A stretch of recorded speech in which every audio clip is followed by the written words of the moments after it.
The unexpected arrival. Bella and Lucas had always dreamed of a perfect family. Their love story had been one of fairy tales, a chance meeting in college, late-night conversations that stretched into sunrise, and a whirlwind romance that led to marriage.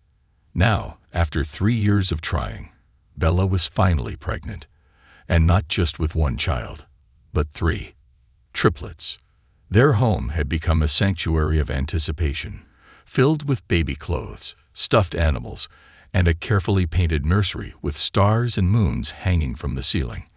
Lucas was overjoyed, doting on Bella at every turn, rubbing her feet after long days, and talking to her belly in whispered excitement. "You're going to be the best mom, Bells," he murmured one evening as they lay in bed, his hand resting on her round belly. Bella smiled, feeling a kick beneath his palm. "And you're going to be the most amazing dad," she whispered back. The months flew by, each ultrasound appointment solidifying the reality that their lives were about to change forever. They argued over baby names, laughed over baby books, and attended every prenatal class with nervous excitement. Lucas painted the nursery himself, double-checking the cribs to make sure they were sturdy. Every detail had to be perfect. And then, one evening, Bella felt it, a deep, sharp pain that stole the breath from her lungs. "Lucas," she gasped, gripping the edge of the couch. His eyes widened as he scrambled for their hospital bag. "It's happening?" he asked, panic lacing his voice. Bella nodded, breathing through the contraction. "It's time." A birth like no other. The drive to the hospital was a blur of honking cars, hurried phone calls, and Lucas gripping the steering wheel so tightly his knuckles turned white. Bella groaned through another contraction, her body tensing with pain. "You're doing great, sweetheart," Lucas said, squeezing her hand. "Just a little longer." At the hospital, nurses rushed to her side, settling her into a room, hooking her up to monitors, and preparing her for the delivery. Lucas held her hand through it all, wiping sweat from her forehead as she fought through the pain. Hours passed in a whirlwind of contractions, deep breathing, and encouragement. The medical team buzzed around her, their movements quick and practiced. "You're almost there, Bella," the doctor encouraged. "One more push." With a final, desperate effort, Bella gave one last push, and the sound of a baby's cry filled the room. Then another, and another. Tears of relief streamed down her face as she gasped for breath. "Are they okay?" she whispered. The doctor lifted the first baby, then the second, and finally the third. But something was wrong. The room, once filled with the urgency of delivery, had gone eerily silent. Bella noticed the exchange of glances between the nurses, the slight hesitation in their movements. Even Lucas had frozen beside her. "What is it?" Bella rasped, panic rising in her chest. "Are my babies okay?" Lucas stared, his face ashen. He opened his mouth, then closed it, his throat working as if he couldn't find the words. Finally, the doctor spoke. "Your babies are healthy, Bella," she said gently. "They're absolutely perfect." Then she hesitated. "But..." Bella's heart pounded. "But what?" The doctor stepped aside, and a nurse carefully placed the first baby in Bella's arms. Bella looked down and felt her breath hitch in her throat. The baby, her baby, had dark skin. Bella blinked, her mind scrambling to process what she was seeing. She turned her gaze to the second baby in the nurse's arms, also black, and then the third. Her triplets were black. She heard a strangled sound beside her and turned to Lucas. He was staring at the babies in disbelief, his face pale. "Bella." His voice was barely above a whisper, trembling with shock, and something deeper, something cold. Bella's lips parted, but no words came out. Her mind raced, trying to grasp some logical explanation. She reached for Lucas's hand, but he pulled away as if burned. Lucas shook his head. "I don't understand." Tears pricked Bella's eyes as she clutched her newborns closer. "Lucas, I..." But before she could finish, he turned on his heel and walked out of the hospital room, leaving her alone, abandoned in the storm. The silence that followed was deafening. Bella's arms tightened around her babies as a single tear rolled down her cheek. She couldn't move, couldn't breathe, couldn't believe what had just happened. Her husband had left. The father of her children, the man who had painted the nursery, who had whispered dreams into her belly, who had promised to love her through anything, had walked away without looking back. The nurses moved around her, their movements quieter now, filled with careful glances. One of them, a kind-eyed woman, gently placed a hand on Bella's shoulder. "You should rest," she said softly. "You've been through a lot." Bella nodded numbly, but she knew sleep wouldn't come. She looked down at her babies, their tiny fingers curling in sleep, oblivious to the chaos that had just unfolded. A doctor entered the room a moment later, her expression sympathetic. "Bella, I know this is overwhelming," she said gently, "but I want you to know that your babies are healthy. They're strong and beautiful." Bella nodded again, swallowing the lump in her throat. "But how?" she whispered. "How is this possible?" The doctor hesitated before speaking. "Sometimes genetics can be unpredictable," she explained. "You may have a dormant gene, something hidden in your ancestry you never knew about." Bella's mind reeled. Her family had always been white. There was no known African ancestry, but genetics were complicated, unpredictable. She reached out and touched the tiny hand of her daughter. "They're mine," she whispered. The doctor smiled softly. "Yes, they are." The weight of motherhood. For the next few hours, Bella barely moved. She held each baby close, whispering their names as she wrote them down on the hospital paperwork. Maya, the little girl who nestled against her chest. Isaac, the quiet one, who barely stirred in his sleep. Noah, the smallest of the three, his fingers curling around hers. Despite the heartbreak, despite the confusion, Bella knew one thing for certain. She loved them, and she would protect them, no matter what. When morning came, she tried calling Lucas, but he didn't answer. A single text arrived hours later. "I need time to think. Don't contact me." Bella's fingers trembled as she read the words over and over again. Her husband was gone. Her heart shattered, but she wiped away her tears. She looked at her babies, their tiny chests rising and falling in peaceful sleep. No matter what happened, they were hers, and she would never leave them. Strength in the storm. Bella sat in the hospital room, staring blankly at the text message from Lucas. "I need time to think. Don't contact me." The words felt like knives, each syllable carving deeper into her heart. This was supposed to be one of the happiest moments of their lives, the birth of their 3 precious children. Instead, she had been abandoned, left alone in a sterile hospital room with 3 newborns who depended on her for everything. She tightened her arms around baby Maya, pressing a gentle kiss to her daughter's forehead.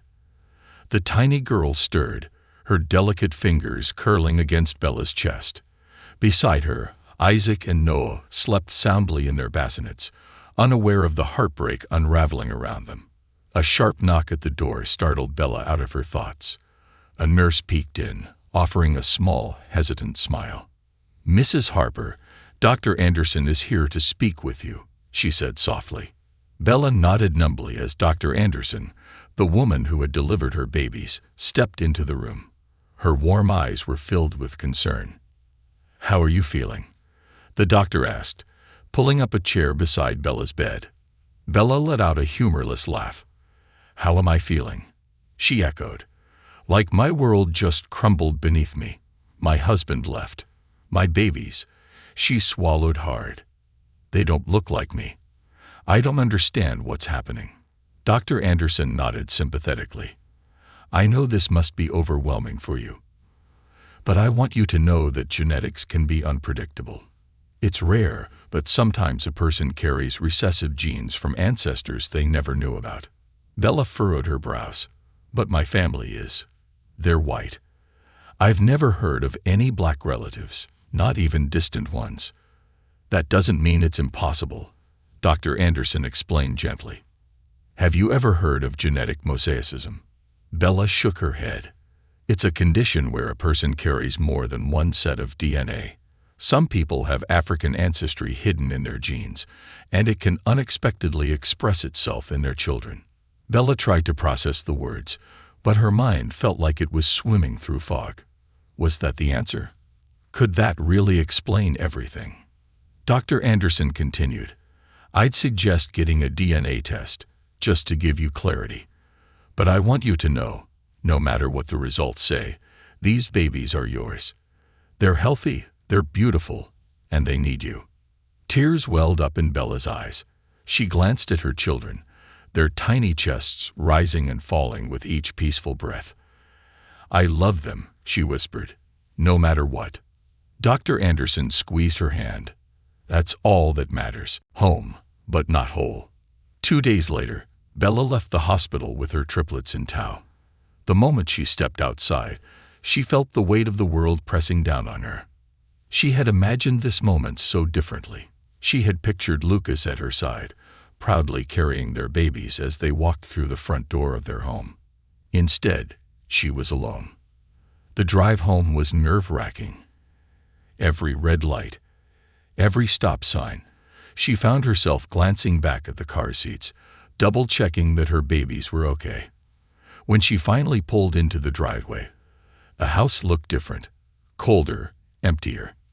The nursery, which once felt like a place of joy and excitement, now felt hollow.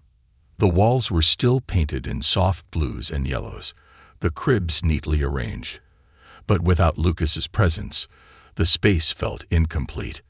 Bella carefully unstrapped each baby, carrying them inside one by one. Welcome home, my loves, she whispered as she laid them down. For a few moments, she stood there, watching them sleep, absorbing the quiet. Then the silence broke. Isaac let out a sharp wail, startling Noah and Maya, who quickly joined in. Bella's exhaustion hit her like a tidal wave. She scrambled to soothe them, bouncing Maya in one arm while rubbing Noah's tiny back with the other. This was her reality now.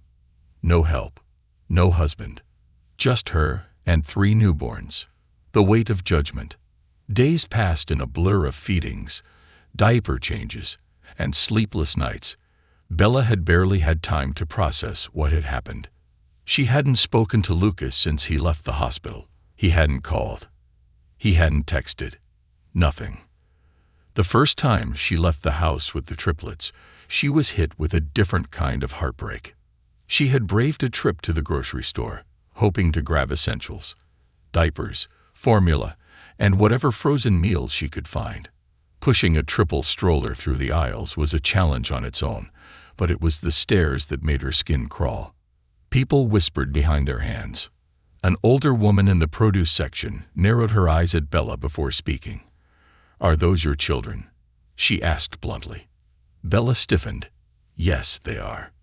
The woman's lips pursed. Oh. That single syllable carried so much weight. Doubt. Judgment. Condescension. Bella's face burned, but she forced herself to keep moving. She wasn't prepared for this. The side eyes, the questioning looks, the whispers from people who had no idea what she had been through. And then, there was the worst moment of all. As she waited in the checkout line, a woman behind her leaned forward and said in a hushed voice, "Where's their real mother?" Bella turned, her pulse pounding in her ears. "I am their mother." The woman's eyebrows lifted slightly, as if she didn't believe her. Then she gave an insincere smile. "Oh, I see." Bella clenched her jaw and paid for her groceries as quickly as possible, her hands shaking as she swiped her card. She barely made it to the car before she broke down. Tears spilled down her cheeks as she sat in the driver's seat, gripping the wheel tightly. Was this what her life was going to be now? Constant judgment, constant questioning. She looked in the rearview mirror at her babies. Isaac, Noah, and Maya stared up at her, their big brown eyes filled with innocence. No, she refused to let the ignorance of others define her family. Taking a deep breath, she wiped her tears and drove home. A mother's strength. That night, As she rocked Maya in her arms, she made a silent promise to herself.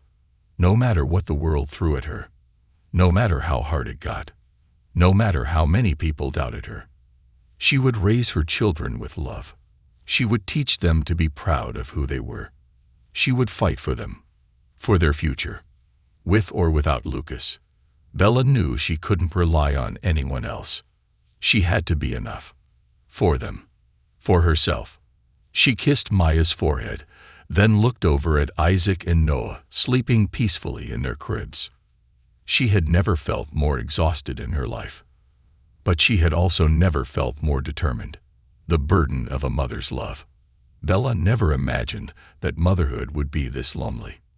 In the quiet of the night, as the triplets slept in their cribs, she sat on the nursery floor, staring at the ceiling with exhaustion weighing down on her like an anchor.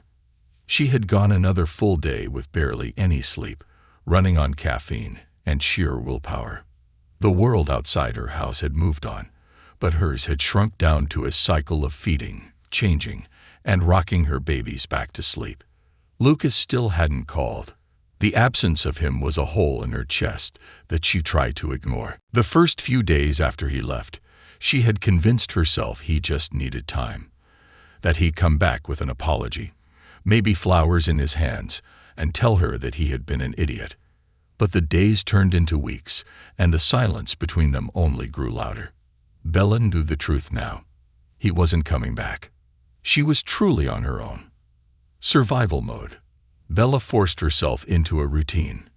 Mornings started at dawn, sometimes earlier if one of the babies woke up crying. She would rub her heavy eyes, stumble out of bed, and scoop up the first crying triplet. Usually, it was Maya. Then the feeding rotations would begin, one baby at a time, switching from bottle to burping to the next. By the time all three were fed, changed, and calm, at least 2 hours had passed. Then came the housework. Laundry piled up. Dishes sat in the sink. And don't even get her started on the sheer number of diapers that accumulated in a day. Some days, she felt like she was drowning. She barely had time to eat, often settling for a cold granola bar and some coffee. She couldn't remember the last time she had done something for herself. Everything was about Isaac, Noah, and Maya. Their needs, their survival, their happiness. And yet, despite how much she loved them, there were nights she curled up in bed and sobbed into her pillow, aching for the life she had lost. A life where she wasn't constantly exhausted. A life where she wasn't judged everywhere she went. A life where Lucas was still beside her, sharing this burden. A world that refused to understand. Bella quickly realized that being a white mother with black children came with more challenges than she ever anticipated. It wasn't just the whispers in grocery stores. It was the way doctors spoke slower when she explained she was the mother. It was the awkward silences when she filled out paperwork listing herself as their parent. It was the strangers who gave her sympathetic smiles, as if assuming her situation was some kind of mistake. And then there was her own family. Bella had told her parents about Lucas leaving, and at first, they had been supportive. But the moment they saw the triplets for the first time, something shifted. Her mother had blinked in surprise, forcing a tight smile as she said, "Oh, they don't look much like you, do they?" Her father had been less tactful. "Are you sure there wasn't a mix-up at the hospital?" Bella's blood had boiled. "I carried them. I gave birth to them. They are mine." Her parents had tried to cover their shock, but Bella could see the doubt in their eyes. The conversation had grown tense after that. And though they never outright rejected her or her children, she knew something had changed between them. The warmth in their voices felt a little colder. The invitations to family gatherings became less frequent. She wasn't sure what hurt more, the judgment from strangers or the silent disapproval from her own blood. A helping hand in an unlikely place. The first time Bella met Denise, she had been on the verge of a meltdown. It was at a local grocery store, and she had made the mistake of thinking she could manage shopping alone with 3 infants. She had just finished wrestling a box of diapers onto the stroller when Maya started crying. Then Noah. Then Isaac. all three wailing in unison. Bella felt panic rise in her throat as people started staring. She fumbled with the diaper bag, trying to find their bottles, but her hands were shaking too much. And then, "Here, honey, let me help you with that." Bella turned to see an older black woman with kind eyes and a deep, warm voice. She reached into the bag with practiced ease, handing Bella one of the bottles. "Give that to the little one. I'll rock the stroller for you." Too overwhelmed to refuse, Bella took the bottle and started feeding Maya, watching as the woman gently rocked the stroller, soothing the other two babies. "Thank you," Bella breathed. The woman smiled. "I'm Denise. You look like you could use a friend." Bella let out a weak laugh. "That obvious. Honey, I've raised 5 kids of my own," Denise said. "I know a struggling mama when I see one." Bella felt an unexpected lump form in her throat. It had been so long since someone had looked at her with understanding instead of judgment. Denise spent the next 20 minutes walking with Bella through the store, chatting casually, as if they had known each other forever. "You know," she said as they reached checkout, "if you ever need help, I live just a few blocks over. You don't have to do this alone." Bella hesitated. She wasn't used to accepting help. But as she looked down at her children, then back at Denise's warm smile, something inside her cracked. "Okay," she whispered. "I think I'd like that." A community of love. Denise kept her word. She started visiting Bella's home once a week, bringing home-cooked meals and teaching Bella how to care for her children's hair. "Baby, you can't just let their curls go wild," Denise scolded playfully one afternoon, gently detangling Isaac's soft curls. "You gotta keep them moisturized, or their hair will dry out." Bella had never even thought about that. She had been so overwhelmed just keeping them alive that she hadn't even considered how to properly care for their unique needs. Denise also introduced her to a small group of mothers from the local community, many of whom had biracial children of their own. For the first time since the triplets were born, Bella didn't feel alone. She had support. She had guidance. She had people who saw her and her children for who they were, not a mystery, not a scandal, but a family. And little by little, she started believing that she could do this, that she was enough, even without Lucas. The message that changed everything. It had been 2 months since Lucas walked out of the hospital room. 2 months since she had given up hope that he would ever come back. And then, one night, her phone buzzed. "Lucas, can we talk?" Bella stared at the message, her heart pounding. She had dreamed about this moment, fantasized about what she would say if he ever reached out. Would she tell him off? Ignore him? Give him another chance? She didn't know. All she knew was that everything in her life was about to change. Again. The ghosts of yesterday. Bella stared at her phone, her fingers frozen over the screen. "Lucas, can we talk?" Her breath caught in her throat. She had imagined this moment 1,000 times. She had rehearsed the words she would say, the anger she would unleash, the hurt she would throw back at him. But now that the message was real, she didn't know what to do. Maya whimpered in her crib, stirring from her nap, and Bella blinked, snapping back to reality. Lucas had left. He had walked out of the hospital, abandoned her and their children, disappeared for months. Did he really think a simple text was enough to fix everything? Her first instinct was to ignore him, let him feel the same silence he had left her in. But then she thought about Isaac, Noah, and Maya. Their father had already failed them once. Did she have the right to make that decision for them? With a deep breath, she typed a single word. Bella. Fine. She hit send before she could change her mind. A face from the past. The cafe was small and quiet, the kind of place she and Lucas used to visit when they were still happy, still whole. Now the air between them was thick with the weight of everything unsaid. Lucas sat across from her, looking almost the same, but different. His hair was longer, his face tired, his eyes shadowed with something that looked like guilt. Bella, on the other hand, knew she had changed completely. She had gone from a hopeful wife to a struggling single mother. From a woman who relied on someone else to a woman who had learned to survive alone. She stirred her coffee, waiting for him to speak first. Lucas cleared his throat. "You look good." Bella let out a sharp laugh. "I look exhausted, Lucas. Let's not pretend otherwise." He flinched. "I deserve that." "Yeah," she said flatly. "You do." Lucas ran a hand through his hair, sighing deeply. "I don't even know where to start." "Try the beginning," Bella said, her voice like steel. "Try explaining why you walked out on your wife and 3 newborns." His eyes filled with something that looked like shame. "I panicked, Bella." She clenched her fists under the table. "That's not good enough." "I know," he said quickly. "I know it's not. But when I saw them, He hesitated, then forced the words out. "I thought you had cheated on me." Bella's chest ached, but she kept her face unreadable. "Do you still think that?" she asked, her voice dangerously quiet. Lucas shook his head. "No," he said firmly. "I know the truth now. I know about the genetic mosaicism. Mike told me." "Mike?" Bella's eyebrows shot up. "You haven't spoken to me in months, but you talked to Mike." Lucas sighed. "I wasn't ready to face you, but I couldn't stop thinking about it.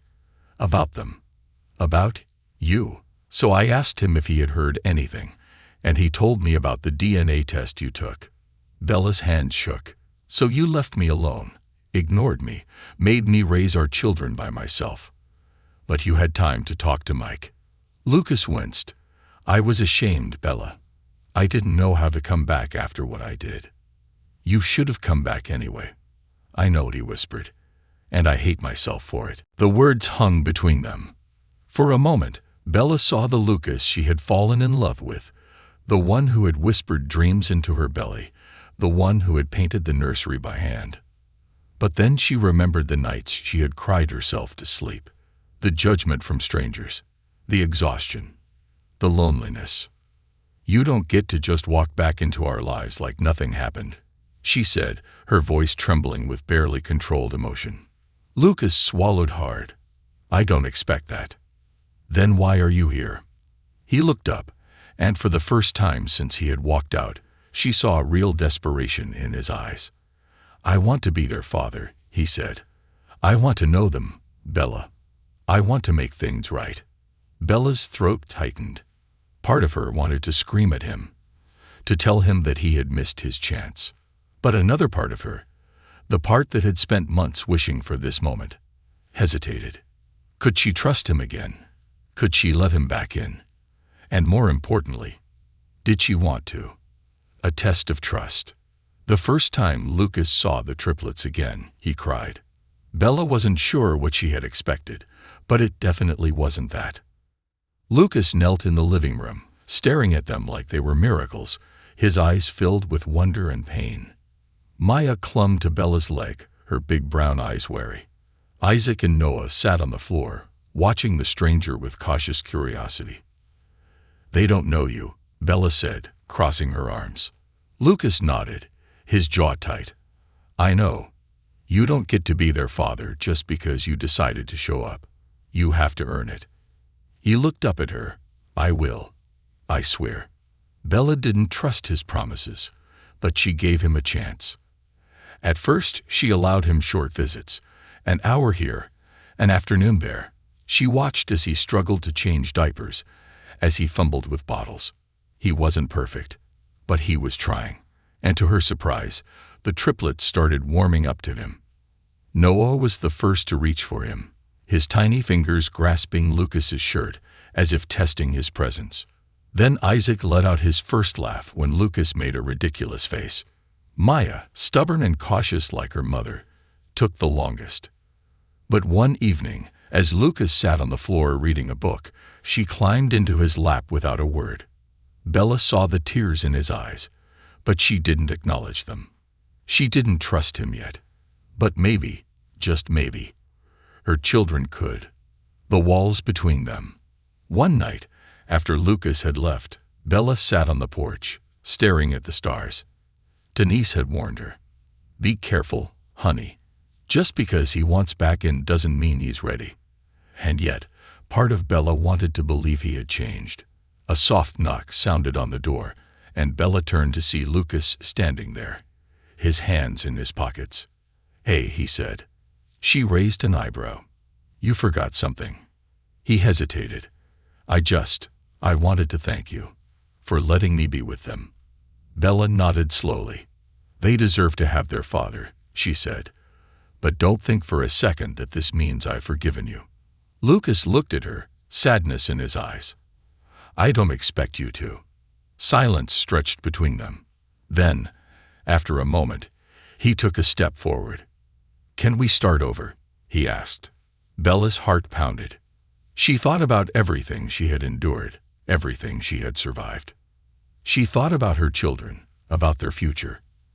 And for the first time in a long time, she didn't know what she wanted. The crossroads of the past and future. Bella stared at Lucas, the night air thick with the weight of his question. "Can we start over?" The words echoed in her mind, intertwining with memories of what they once were, and what they had become. She wanted to believe that Lucas had changed. She wanted to believe that he could be the father their children needed. But did she want him to be more than that? Her silence stretched between them, the only sound the rustling of leaves in the cool breeze. Lucas exhaled, stepping back slightly. "You don't have to answer now," he said gently. I just wanted you to know that I'm not going anywhere this time." Bella's chest ached. She wasn't sure if that made things better or worse. "Good night, Lucas," she said finally. He hesitated, then nodded. "Good night, Bella." She watched him leave, his shoulders tense, his hands shoved in his pockets. For the first time in months, she didn't feel anger watching him walk away. But she didn't feel relief either. The walls between them. Lucas kept showing up, not just for his scheduled visits, but for everything. When Bella needed groceries, he offered to pick them up. When she had a work meeting, he volunteered to watch the triplets. When she was too exhausted to cook dinner, he showed up at her door with food. At first, she resisted. "You don't get to act like a husband after abandoning us," she snapped one afternoon when he brought over a home-cooked meal. Lucas took the blow without flinching. "I know," he said simply. "But I'm not doing this for me, Bella. I'm doing it for you. For them." And maybe that's why, little by little, her walls started to crack. She still didn't fully trust him, but she couldn't deny that he was trying. An unspoken truth. One night, after the triplets had finally fallen asleep, Bella found Lucas in the living room, folding laundry. She leaned against the doorway, crossing her arms. "You don't have to do that." He shrugged. "I know, but I'd want to help." She sighed, walking over and grabbing a onesie from the pile. For a few minutes, they folded in silence, the air between them filled with unsaid things. Then Lucas spoke. "Bella, do you ever think about us?" She froze, her hands tightening around the fabric. "What do you mean?" Lucas swallowed, staring down at the neatly folded baby clothes. "I mean, do you ever think about what we used to be? What we could be again?" Bella felt her throat tighten. She had spent so long resenting him, so long learning to live without him. But the truth was, some nights, when the house was quiet, she did think about him. She thought about the way he used to hold her, the way he used to make her laugh, the way he used to be her best friend. But thinking about it didn't change the fact that he had left, that he had broken her, that she had learned to survive without him. "I don't know, Lucas," she admitted, her voice barely above a whisper. Lucas nodded slowly, accepting her answer. But Bella could see the hope in his eyes, and that scared her, because if she let herself hope too, she wasn't sure if she could survive being broken a second time. The first step toward something new. A week later, Denise invited Bella and Lucas to a community picnic. "You need a break, baby girl," Denise had told her. "And Lucas needs to learn what it means to be a father outside of your house." Bella hesitated, but ultimately agreed. She had spent too much time shielding herself, Maybe it was time to see what their new reality could actually look like. At the park, Bella watched as Lucas played with the triplets, his laughter blending with theirs. Noah sat on his shoulders, giggling as Lucas ran through the grass. Isaac clapped his hands excitedly as Lucas helped him kick a soccer ball. And Maya, the one who had been the most hesitant, held Lucas's hand as they walked together, her tiny fingers gripping him tightly. Bella's heart twisted. This was what she had wanted for them. A father who showed up. A family that felt whole. And yet, she still wasn't sure if she could let Lucas back in. "He's trying, Bella," Denise said, appearing beside her. "But the real question is, do you want him to?" Bella swallowed hard. She didn't have an answer. Not yet. A choice that could change everything. That night, after the triplets were asleep, Lucas lingered at the door, hesitation clear in his stance. Bella leaned against the doorway, watching him. "You gonna keep standing there, or are you gonna say something?" she asked. Lucas let out a small laugh. "I was waiting for you to yell at me again." She smirked. "I'll save that for when you actually deserve it." He sobered, running a hand through his hair. "Bella, I know I don't have the right to ask for another chance, but I want you to know that I'm not going anywhere. Not now. Not ever." Bella looked at him, truly looked at him, at the man who had once broken her, at the man who was now trying to fix what was left. And for the first time in a long time, she considered the possibility of forgiveness. But could she really let herself believe in him again? She took a deep breath. "We'll take it one day at a time," she said finally. Lucas's eyes softened, a slow smile spreading across his face.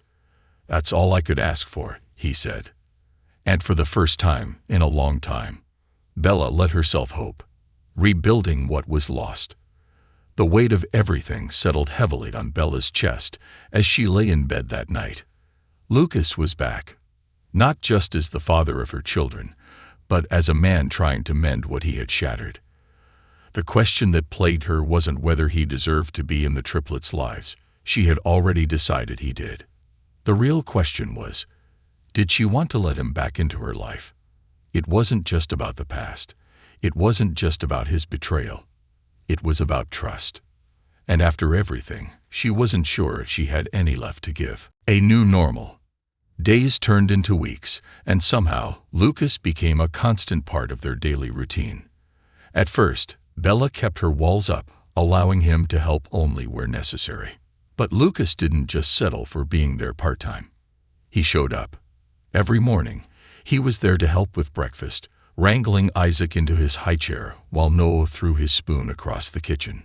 Every evening, he stayed until the triplets were asleep, reading them stories, tucking them in, kissing their foreheads as if making up for every night he had missed. At first, the moments were awkward. Bella wasn't used to sharing the weight of motherhood. She had spent months doing everything alone, carrying the burden of 3 babies on her exhausted shoulders. Accepting help, especially from him, felt foreign. But slowly, she started to let him in. And that terrified her. Old wounds, new battles. One evening, as Bella was folding laundry in the living room, Lucas walked in carrying a sleepy Isaac. "He just passed out in my arms," Lucas whispered, his voice filled with quiet awe. Bella glanced up, a soft smile tugging at her lips despite herself. "He's a cuddler."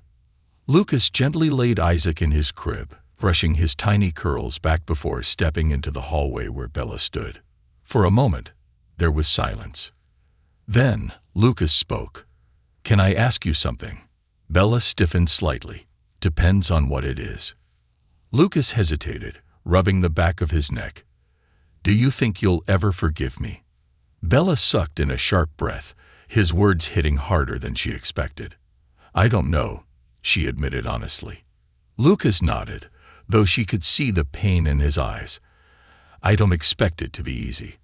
I hope one day you'll see that I'm not that man anymore."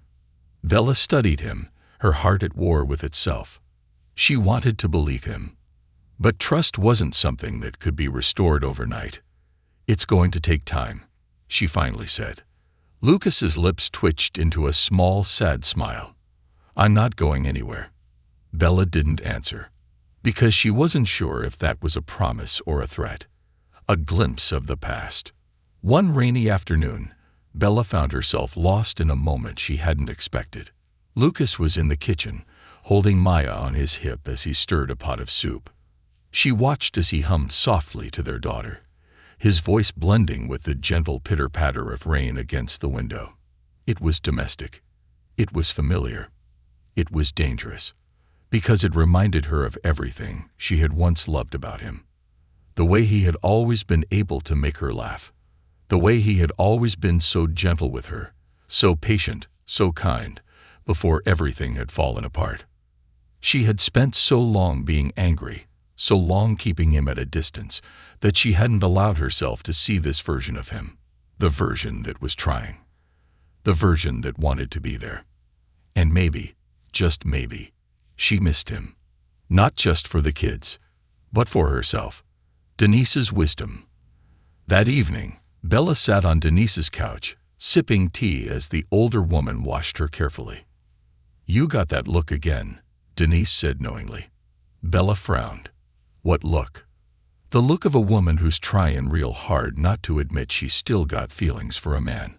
Bella groaned, running a hand down her face.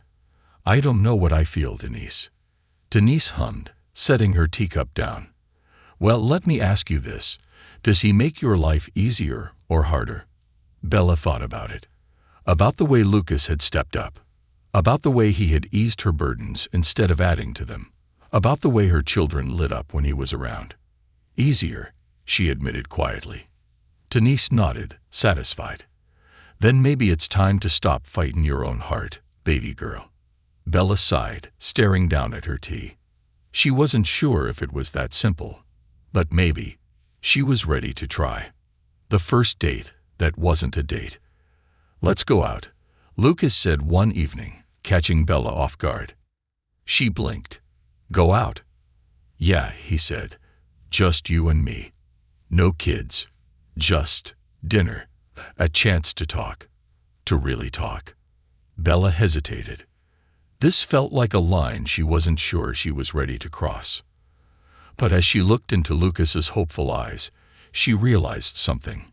She wanted to go. Maybe not to pick up where they left off, but to figure out if there was still something worth saving. "Okay," she said, surprising herself. Lucas's face broke into a relieved smile. "Okay." The night that changed everything. The restaurant was quiet, intimate, the kind of place they used to go before everything fell apart. Bella felt strange sitting across from Lucas, just the two of them, without the chaos of the triplets demanding their attention. For the first few minutes, the conversation was awkward. Then, slowly, it became comfortable. They laughed. They reminisced. For the first time in years, they talked like they used to, before the doubt, before the hurt, before the betrayal. And Bella realized something. She missed him, not just as the father of her children, but as the man she had once loved. As they walked out of the restaurant, Lucas turned to her. "Bella, I know I have no right to ask this, but I have to try." She inhaled sharply. "Ask what?"